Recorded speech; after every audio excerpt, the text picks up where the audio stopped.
My topic of discussion for this paper was the Palestinian Israeli conflict.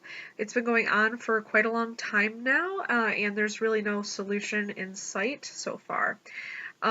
So it started with Christians, Muslims, and Jews all living in an area in the Middle East known as Palestine. There really wasn't much conflict at the time, but then we had a group of Jews known as Zionists who decided that Judaism is not only a religion, but being a Jew is like a nationality. So they needed a homeland. They needed their own country. And they decided upon the area in which Palestine is now. They decided on this because there are multiple holy sites for Judaism in that area. You have Jerusalem and a couple of other areas as well. So there starts with only a few Jews moving to the area, and that was okay.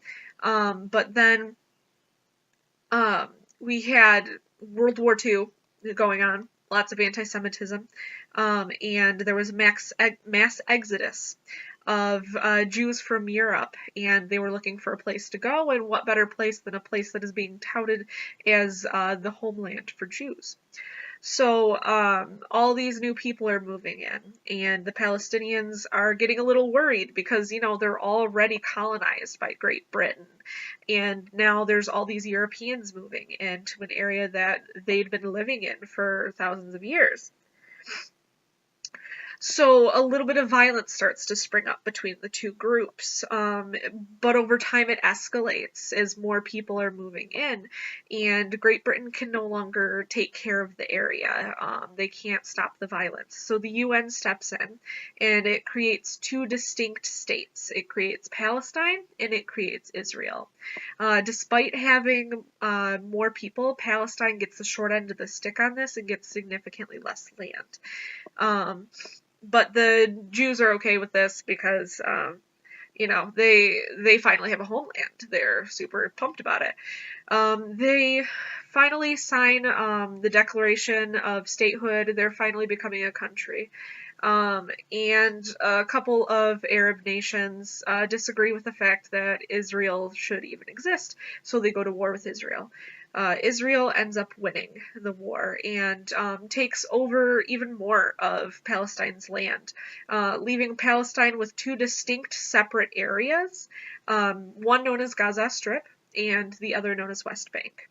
West Bank is the larger portion of Palestine. It's run by the PLO and the PA. These are two groups that fight for the rights of Palestinians, and they would like to come to terms peacefully with Israel, whereas the Gaza Strip is run by a militant group called Hamas, who regularly does suicide bombings and attacks on the Israeli people.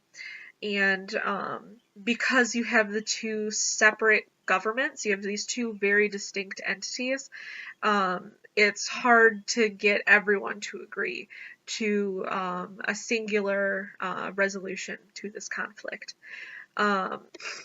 So it's been very difficult to compromise on everything. So right now we're trying to figure out what's the best solution for the problem. There's the one-state solution, which would be the Palestinian Israeli area all becoming a single state.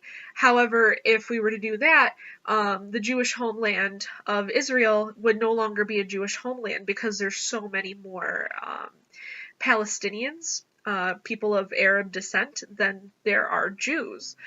So it would completely defeat the purpose of their being in Israel. And the two-state resolution is also kind of difficult because then you have to re-separate the land and you have to move people around, and it becomes very unfair to the people who really want nothing to do with this. They just want to live their lives.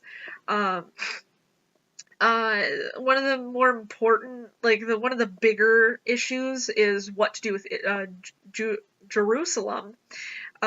because it's a holy place for not only Jews, but also Muslims and Christians. So it doesn't really seem right for anybody to have full control of that area. Um, but that is something that we need to figure out over time. I think it's most important that we end the violence in the area right now, especially because there's so many people who just want peace, but because the governments can't come to a rational resolution, violence continues, and it's simply terrible. Um, so I think that is about it for this video.